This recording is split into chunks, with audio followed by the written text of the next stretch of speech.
বিনিময়ে আপনি তামাশা করবেন না। আপনি নবীর উম্মত, জিলাপি দেখলে আপনি নবীর আশেক, জিলাপি দিয়া দিল থেকে নিজের মহব্বতে ব্যক্তিগতভাবে একাকী, কেউ দেখে নাই, কেউ শুনে নাই, এমন দুরূদ শরীফ পড়ছেন কয়বার? কথা বলেন না কেন? আর জিলাপি দেখলে পড়ছেন কয়বার? হ্যাঁ, বিরিয়ানি দেখলে পড়ছেন কয়বার? খিচুড়ি দেখলে পড়ছেন কয়বার? তো আপনি রাসূল প্রেমিক, আপনি রাত গভীরে একাকী, তাহাজ্জুদের রাত, গভীর রাতে নবীজির উপরে 100 বার দুরূদ পড়েন। নবী সাল্লাল্লাহু আলাইহি সাল্লাম বলছেন, উম্মত প্রত্যেক শুক্রবারে আকসিরু আলাইয়াস সালাহ, তোমরা আমার উপরে বেশি বেশি দুরূদ পড়ো। ফা ইন্না সালাতাকুম মা'রুদাতুন ইলাইয়া, কেননা জুমার দিন তোমাদের দুরূদ শরীফ আলাদাভাবে ফেরেশতা আমি রাসূলের সামনে আমার রওজা পাকে পেশ করে। সেই দুরূদ কি জিলাফি দুরূদ? কথা বলেন না কেন? তো তাইলে সেটা কোন দিন পড়বেন? সেটা কখন পড়বেন? নবী সাল্লাল্লাহু আলাইহি সাল্লাম বলেন, আমার যেই উম্মত প্রত্যেক শুক্রবার দিন আসরের পরে 80 বার একটি দুরূদ শরীফ পড়বে, আল্লাহুম্মা সাল্লি আলা সাইয়্যিদিনা মুহাম্মাদিন নবিয়্যিল উম্মি ওয়া আলিহি ওয়া সাল্লিম তাসলিমা, এই দুরূদ শরীফটা আমার যেই উম্মত প্রত্যেক শুক্রবার দিন আসরের নামাজের পরে বৈশা পড়বে, রাসূল বলে আল্লাহ তাআলা তাকে 80 বছরের গুনাহ মাফ করে দিবে। এটা পড়বেন কোন দিন? এটা পড়বেন না, এটা পড়তেন না, এটা জিলাপি নাই, এটার লগে কি নাই? জিলাপি নাই, এটার লগে খিচুড়ি নাই, এটা বলেন পড়বে না। রাসূলুল্লাহ সাল্লাল্লাহু আলাইহি ওয়াসাল্লামের সাহাবীরা মহব্বতে দুরূদ পড়তেন, সাথে কোনো কিছু পাওয়ার আশায় না, রাসূলুল্লাহর ভালোবাসা, নবীজির ভালোবাসা। অতএব ভেবে দেখেন বাপ, কথায় যদি একটু শক্তও হয়, আপনি আপনারটা ইনসাফের সাথে ভাবেন। আপনি যদি বলেন না আমি সব ঠিকঠাক মতো আমল করি, তো অসুবিধা কি? আমি তো আপনাকে বলছি না, কিন্তু আমরা আমাদের ছেলেদের দিকে তাকিয়ে দেখেন, আমাদের সমাজটা এতগুলো বাবা চাচা থাকতে, এত মাদ্রাসা মসজিদ চতুর্দিকে, কিন্তু আমাদের ছেলেগুলো দেখেন, টোটালি 100টা ছেলের মধ্যে 99টা ছেলে হবে, আরো বেশি 100 হবে ছেলে নামাজ পড়েন। আহারে বাবা, তো এইভাবে একটা হলো যে কোনো মসজিদ নাই, কোনো মাদ্রাসা নাই, কোনো আজান হয় না, কোনো আল্লাহ খুদার নাম নাই, কোনো মাহফিল হয় না, কোনো নসিহত নাই, এই কারণে সব নষ্ট হয়ে গেছে। মানে ক্ষেতটার মধ্যে কোনো চাষ নাই, কোনো নাঙ্গল নাই, কোনো কীটনাশক দিছে না, কোনো রকম সার দিছে না, বেড়ায় কোনোদিন আইয়া কদুর ফিররাও চাইছে না 3 মাসের মধ্যে। এই কারণে ধরে নিলাম এই ক্ষেতটা জঙ্গল দিয়া আগাছা দিয়া ভরে গেছে। এটা তো একটা যুক্তি আছে, কথা বলেন না কেন? কিন্তু চতুর্দিকে মসজিদ, চতুর্দিকে মাদ্রাসা, চতুর্দিকে আল্লাহর কোরআনের ওয়াজ নসিহত, তাহলে এত কিছুর পরে আমাদের এই এত বিপুল পরিমাণ সন্তান মুসলমান পরিচয়ধারী।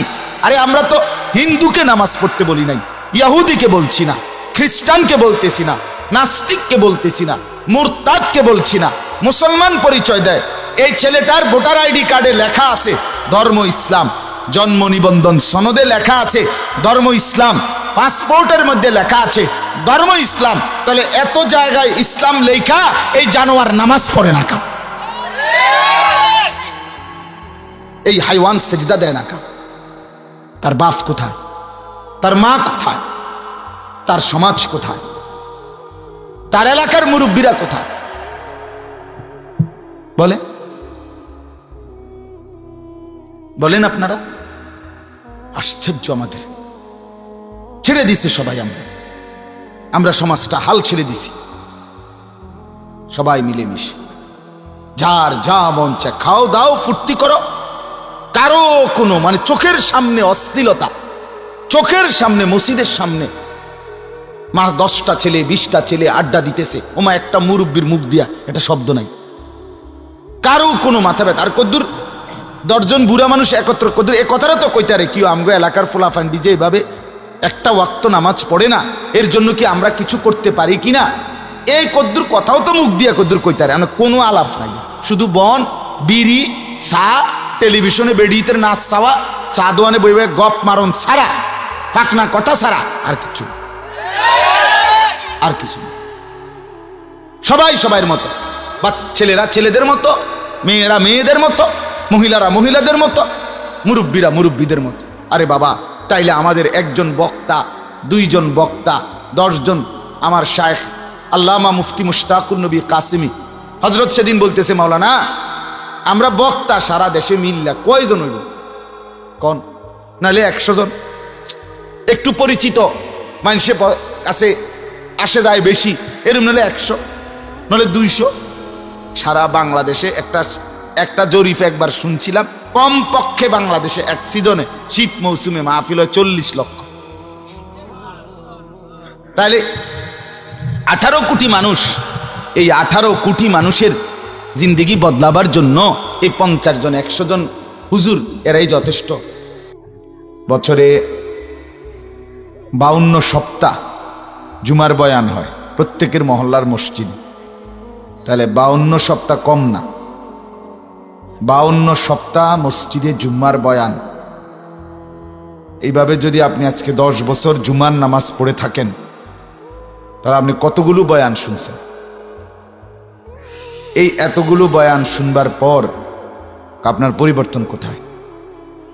যিনি বিড়ি খাইতেছেন এখনো বিড়িয়ে খাচ্ছেন, যিনি দাড়ি কাটতেছেন এখনো দাঁড়িয়ে কাটতেছেন, যার ঘরে টেলিভিশনে নাচ গান চলতেছে তো চলতেই আছে, যিনি অবৈধ হারাম উপার্জন করেন, সুদ ঘুষ, ওজনে কম দেয়, মিথ্যা বলেন, ধোকাবাজি প্রতারণার মাধ্যমে সিটারি বাটপারি করে টাকা কামাই করে, এই বাটপারি রয়ে গেল, সুদখোরি রয়ে গেল।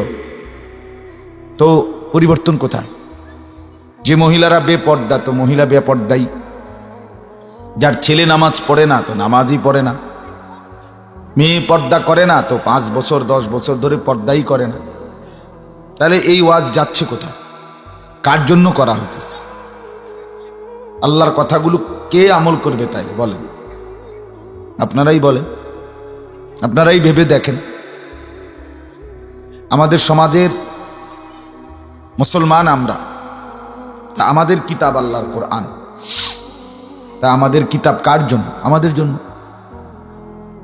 তা আমাদের কারোই পছন্দ হয় না ইসলামের কথা, আল্লাহর হুকুম, আল্লাহর বিধান। তাইলে এটা গ্রহণ করবে কি? পালন করবে কি? এই জন্য সব সময় এটা মনে রাখবেন, আপনি হিসাব করবেন আপনার জিন্দেগির কিছু পরিবর্তন আছে কিনা। মুসলমান মানেই যে প্রতিনিয়ত যার জিন্দেগি আখেরাতের দিকে আগের দিনের চাইতে, আগের ঘন্টার চাইতে একটু হলেও বাড়ে, একটু হলেও বাড়ে, মর্যাদা, ইজ্জত, বিশেষত্ব, বৈশিষ্ট্য বাড়ে, এর নাম মোমেন। মোমেন আগে বাড়ে। কোরআনুল কারীমের মধ্যে আছে, ওয়া ইযা তুলিয়াত আলাইহিম আয়াতুহু যাদাতহুম ঈমানা। আল্লাহ তাআলা বলেন, ঈমানদার বলে তাদেরকে যাদের কাছে আল্লাহর আয়াত, কোরআনুল কারীমের আয়াত যখন তেলাওয়াত করা হয়, বলা হয়, তখন তাদের ঈমান বেড়ে যায়। যাদাতহুম ঈমান, তার মানে কি? আগের চাইতে আমল, আগের চাইতে আল্লাহর প্রতি বিশ্বাস, আগের চাইতে আখেরাতের ফিকির কিছুটা হলেও বাড়ে। কথা তো ছিল এই।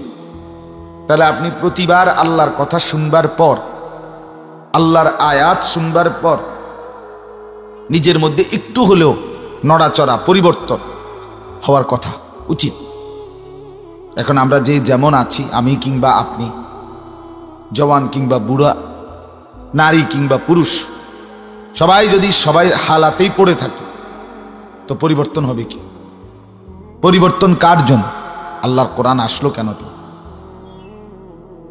এই জন্য এটা খেয়াল করা দরকার। কোরআনুল কারীমের মধ্যে আছে, আল্লাহ তাআলা বলেন, ইয়া আইয়ুহাল্লাযীনা আমানুস্তাজীবু লিল্লাহি ওয়া লির-রাসূলি ইযা দাআকুম লিমা ইউহয়ীকুম। হে ঈমানদারগণ, হে মুমিনগণ, আল্লাহ এবং তার রাসূল তোমাদেরকে যখন কোনো আহ্বান করে, হুকুম দেয়, তখন তোমরা অবশ্যই তা গ্রহণ করো, সাড়া দাও। কেন? আল্লাহ বলে লিমা ইউহয়িকুম, কেননা এর মধ্যে আল্লাহ এবং তার রসুলের ডাকে সাড়া দেওয়া, আল্লাহ এবং তার রসুলের হুকুম গ্রহণ করা, এর মধ্যেই তোমাদের জীবন রয়েছে। আল্লাহ তাআলা লিমা ইউহয়িকুম, বেঁচে থাকার সার্থকতা, মানুষ হিসাবে জন্মের সার্থকতা, বেঁচে থাকার সার্থকতা আল্লাহর হুকুম মেনে নাও, রাসূলুল্লাহ সাল্লাল্লাহু আলাইহি ওয়াসাল্লামের হুকুম মেনে নাও। ওয়ালামু আন্নাল্লাহা ইয়াহুলু বাইনাল মারই ওয়া কলবি, আল্লাহ তাআলা বলেন, বান্দা ইমানদার দেরি করো না, মনে মনে ইচ্ছা করে বসে থাকলে হবে না যে না হুজুরদের কথা শুনবো আরো কয়টা দিন পর, আরো কিছুদিন পর। আল্লাহ বলে না, তোমার ইচ্ছা আর আমি আল্লাহর সিদ্ধান্ত মাঝখানে প্রতিবন্ধক হয়ে যেতে পারে।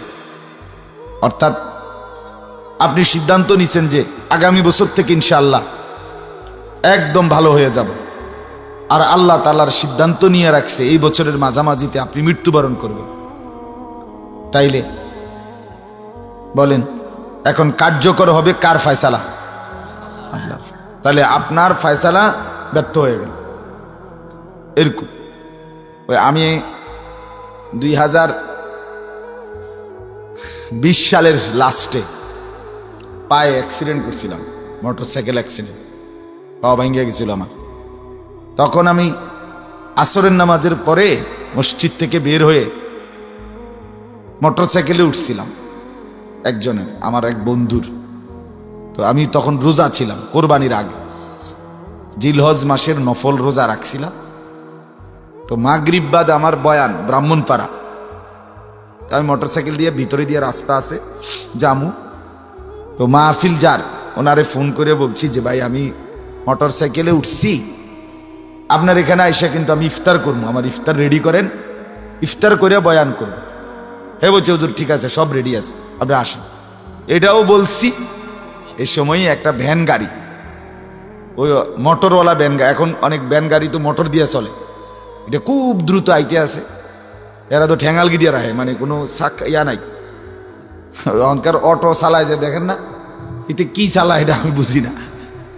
এটা এক ধরনের বিচিত্র স্টাইলের গাড়ি হয়ে গেছে, এটা বিমানও না আবার ইয়াও না, এমনি কোনো প্যাডেল ঘুরায় না, এটা ধরে রাখে শুধু এটা। তো ওইটা আইসা দ্রম করে আমি পিছনে বসা, চালাইতেছে আরেকজন, একটা বাড়ি দিছে ডান পায়ে, ওই ভ্যানের গোড়াটা মানে সাইড, একটা বাড়িতে উইরা গিয়া রাস্তার মাঝখানে পড়ছে। এরপরে সাথে সাথে দেখলাম যে পাওটা একদম হাড্ডিটা ভাঙ্গা গেছে, একবার লড়ে হাড্ডি। তাই এরপরে আমি ধরাধরি করছে, সবাই ধরে সিনজিত করে আমারে ও মুন হসপিটালে নিয়ে গেছে। তাহলে এখন আমি ইফতার করছি মুন হসপিটাল। তাহলে আমি চাইলাম, ওনারে বলছি যে আমার মাগরিব বাদ বয়ান, আমি ইফতার করব, আসতেছি, মোটরসাইকেলে উঠছি, কিন্তু ফয়সালা কাটটা কার্যকর হইল আল্লাহ। এর জন্য বললাম, আল্লাহ তাআলা বলেন বান্দা আমি কোনো কিছু আহ্বান করলে দেরি করো না, আমার রসুল আহ্বান করলে দেরি করো না, জলদি সাড়া দাও, জলদি জলদি জবাব দাও। কেন? লিমা ইউহয়িকুম, এর মধ্যেই তোমাদের জীবন বেঁচে থাকা, জিন্দেগির সার্থকতা। কোরআনুল কারীমের মধ্যে আছে, ওয়ামা কানা লিমুমিনিন ওয়ালা মুমিনাতিন ইযা কাদাল্লাহু ওয়া রাসূলুহু আমরান আন ইয়াকুনা লাহুমুল খিয়ারাতু মিন আমরিহি। ওই ওই কটর মটর করো না, আসে দুনিয়া লই আসতে আছে। আল্লাহ তাআলা বলেন, সবাই শোনেন মনোযোগ, আমার কথা হলো কম হোক শ্রোতা, আপনারা মনোযোগ দিয়ে শুনুন, একটা একটা করে একজন একজন আলাদা শুনুন, ডানে বামে কে আসে কি না খেয়াল করার দরকার। আমার ভাই এতে ফায়দা হয়, আপনার বলতে কষ্ট, আমার বলতে কষ্ট, আপনাদেরও শুনতে কষ্ট আছে। এই যে ঘাড় এরকম সোজা করে রাখা তাকায় থাকা কঠিন, তাহলে সবারই কষ্ট আছে, আয়োজকদেরও কষ্ট আছে, এই জন্য আমরা মনোযোগ দিই। তো তো আল্লাহ তাআলা বলেন, কোন মোমেন পুরুষ, কোন মোমেন মহিলা, কারো জন্যই অনুমতি নাই, জায়েজ নাই আল্লাহ এবং তার রসূল কোনো ফয়সালা দেওয়ার পর নিজের কোনো ইখতিয়ার, নিজের কোনো মতামত পেশ করা। এটা কোরআনের আয়াত। ওমা কানা লিমুমিনিন ওয়ালা মুমিনাতিন ইযা কাদাল্লাহু ওয়া রাসূলুহু আমরান আন ইয়াকুনা লাহুমুল খিয়ারাতু মিন আমরিহি। আল্লাহ তাআলা বলেন কোনো ইখতিয়ার নেই। আল্লাহ বলছে এটাই কথা, রাসূল বলছেন এটাই কথা। তোমার করণীয় কি? করণীয় শুধুই আল্লাহ এবং তার রাসূলের কথা পালন করা, পালন করা। এজন্য এটা জরুরি। কোরআনুল কারীমের মধ্যে আছে, ফালা ওয়া রাব্বিকা লা ইউমিনুনা হাত্তা ইউহাক্কিমুকা ফীমা শাজারা বাইনাহুম। আল্লাহ বলেন, আমি রবের কসম, আল্লাহ নিজের কসম করছে, আমি আল্লাহ আমার কসম করে বলছি নবী, আপনি কোনো সিদ্ধান্ত দেওয়ার পর যদি কেউ তার বিরোধিতা করে রাসূলকে, তো আল্লাহ তাআলা বলেন, ফালা ওয়া রাব্বিকা লা ইউমিনুন, আল্লাহর কসম নবী সে ঈমানদার থাকবেন। নবীজিকে বলছেন, কসম করে বলছেন আল্লাহ, যে আল্লাহ বলেন, আমি আমার জাতের কসম, রবের কসম, আপনি কোনো ফয়সালা শোনানোর পরে যদি কেউ তার বিরুদ্ধাচরণ করে তার ঈমান থাকবে। তাহলে এবং কেমন কঠোর কথা বলেন। আমাদের হালাত কি? আমাদের ঈমানের হালাত কি? আমাদের আখিরাত কি বলেন? একজন বুঝেন তো দুইজন বুঝেন? ভেবে দেখেন, ভেবে দেখেন আমাদের ছেলেদের হালাত কি, মেয়েদের হালাত কি, মা বোনদের হালাত কি।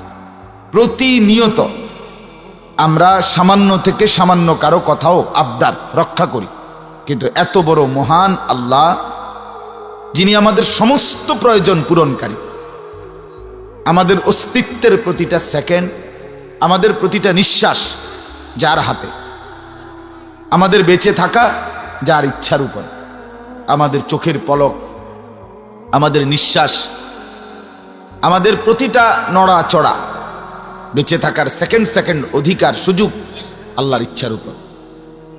কিন্তু আমরা প্রতিনিয়ত আল্লাহর সেই হুকুম, আমাদের যিনি মূল, তার হুকুম প্রত্যাখ্যান করি। আমাদের জন্য সবচেয়ে বেশি ফিকির করছেন যিনি, কেঁদেছেন যিনি, দোয়া করছেন যিনি, সেই রাসূলুল্লাহ সাল্লাল্লাহু আলাইহি সাল্লামের কথা, সুন্নাত, জিন্দেগি, তরিকা, ওনার আহ্বান আমরা প্রতিনিয়ত প্রত্যাখ্যান করি। আমাদের ঈমানের কি হালাত? আমাদের পরকালের কি হবে? আমাদের মৃত্যু পরবর্তী জিন্দেগির অবস্থা কি হবে? আমরা যদি এমন হতো যে না, মানুষ যে মরে আমি কখনো দেখি নাই, তাহলে আমি এটা বিশ্বাস করি না, তো একটা কথা ছিল। কিন্তু আমরা তো প্রত্যেকেই প্রতিনিয়ত মানুষের মৃত্যু দেখতেছি, দেখি না? আমরা প্রত্যেক মহল্লাতেই তো কবরস্থান আছে, প্রতিনিয়তই তো মহল্লাতে জানাজা হচ্ছে, মানুষ মৃত্যুবরণ করছে। কেউ মরতে চায় না, কিন্তু কেউকে না মরে উপায় নাই। তাহলে এই জন্য আমি শুরুতেই এটা বললাম, ফিকির দরকার, যে এই প্রতিদিন, প্রতি সপ্তাহে, বছরে 52 সপ্তাহ জুম্মার বয়ান ইমাম সাহেব করছেন। এখান থেকে আমি কি নিলাম? এত ওয়াজ মাহফিল, এই যে আলহামদুলিল্লাহ ওইদিকে ওয়াজের আওয়াজ, শীত মৌসুম আসলেই সারা বাংলাদেশে লক্ষ লক্ষ মাহফিল হবে, প্রতিটা গ্রামে গ্রামে মাহফিল, এক একটা গ্রামে গড়ে 5টা 4টা করে মাহফিল, আগে তো কম ছিল। তাহলে এত বিপুল পরিমাণ মাহফিল, এত ওয়াজ, এত নসিহত, মাদ্রাসা আছে চতুর্দিকে, ছোট বড়, আলহামদুলিল্লাহ আল্লাহওয়ালারা আছে, মসজিদের ইমাম আছে, এত মানুষ আপনাদেরকে দিন বুঝাবার জন্য থাকার পরেও জিন্দেগির এই হালাত কেন? এই অবস্থা হবে কেন? চতুর্দিকে মাদ্রাসা, চতুর্দিকে মসজিদ, এক এক ওয়াক্ত। একটা স্বাভাবিক মানুষ, আপনি যদি এনে দাঁড়ায় থাকেন আর ধরেন এশার ওয়াক্তের আজান হইছে, কমপক্ষে আপনার কানে 10টা মসজিদের আজান আসবে, আসবে না বলে? কাছাকাছি। তাহলে 10টা মসজিদে যদি এক একটা মসজিদে যদি 4টা করে হরন থাকে মাইকের গড়ে, তাহলে তো 40টা হরন। কল্পনা করেন তো যে এই মাহফিলটার মধ্যে 40টা হরন লাগাইলে কি পরিমাণ আওয়াজ হবে।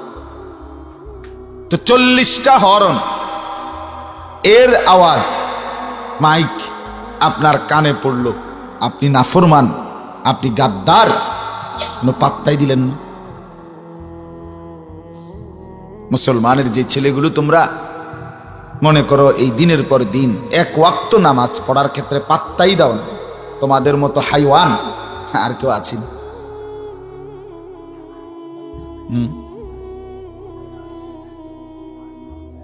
তোমাদের মতো অসভ্য আর কেউ হয়নি। যে নামাজ পড়ে না তার মতো অপদার্থ, মূর্খ, গণ্ড মূর্খ, আহাম্মক, বেউকুফ, হাইওয়ান, এমন জন্তু জানোয়ার কি আর কেউ হয়? অনর্থক কতগুলো শব্দ পড়ে, কি কি পড়ে, হ্যাঁ, মা বাপও বেউকুফ, এগুলো বুঝাইতে পড়তে আসে ছেলে।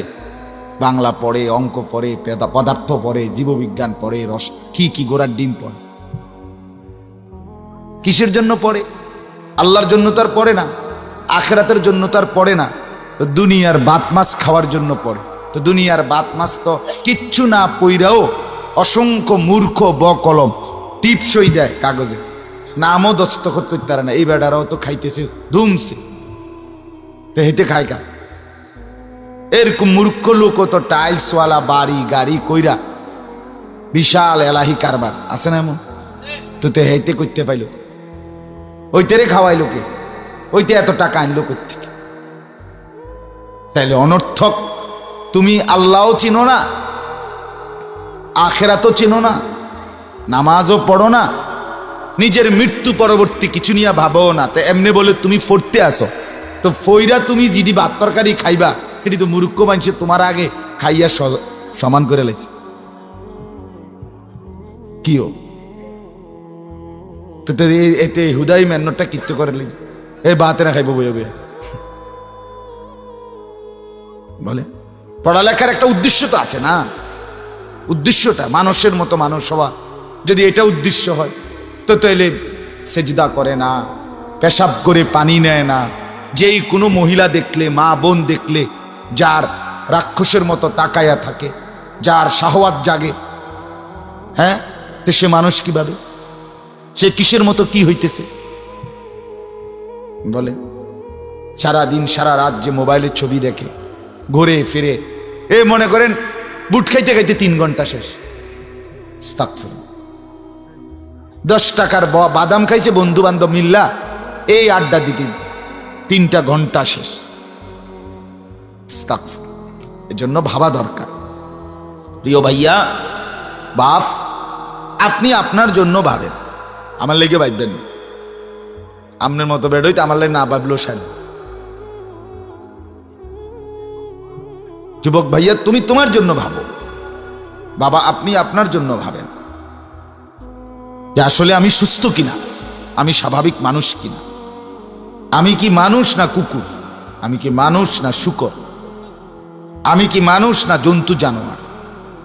পাকিস্তানের করাচির, পাকিস্তানের বিশ্ববিখ্যাত বুজুর্গ, দাওয়াত ও তাবলীগের মুরব্বী হযরত মাওলানা তারেক জমিল শাহ দামাত বারাকাতুহুমুল আলিয়া, হযরত বলেন, ফজরের নামাজ যে পড়ে না, তো কুকুর এর সাথে যদি তাকে কেউ তুলনা করে, তো কুকুর বলে, হ্যাঁ মুঝে শরম আতি হ্যায়। কুত্তা বলে যে আমার লজ্জা লাগতেছে। এই জানোয়ারকে আমার লগে তুলনা দিল কেন? কুকুর লজ্জা পায়। কোন বেনামাজিকে যদি কুকুরের সাথে তুলনা দেয় তো সে লজ্জা পায়। কুকুর শরম, মুঝে শরম আতি হ্যায়। কুকুর বলে যে আমার শরম হচ্ছে, আমারে কেন তুলনা দিবে বেনামাজির সাথে? আমি বেনামাজির সাথে আমার মিল কি? আমি তো নাফরমানি কি করলাম? মানে কুকুর পর্যন্ত লজ্জা পায়। ছি ছি ছি ছি, আশ্চর্য। আমি প্রচন্ড ক্লান্ত। আমি সকালে বেরোইয়া জুমার নামাজ থেকে আইসা এখানে মাগরিবের নামাজ ধরছি। তাড়াতাড়ি অজু করে ফরজ নামাজ পড়ে, তো এই জন্য আমি বললাম যে ভাই আমি 20 মিনিট শুয়ে থাকি চুপচাপ। ও 20 মিনিট শুইছি, আলহামদুলিল্লাহ আমার অনেক ভালো লাগতেছে। তাইলে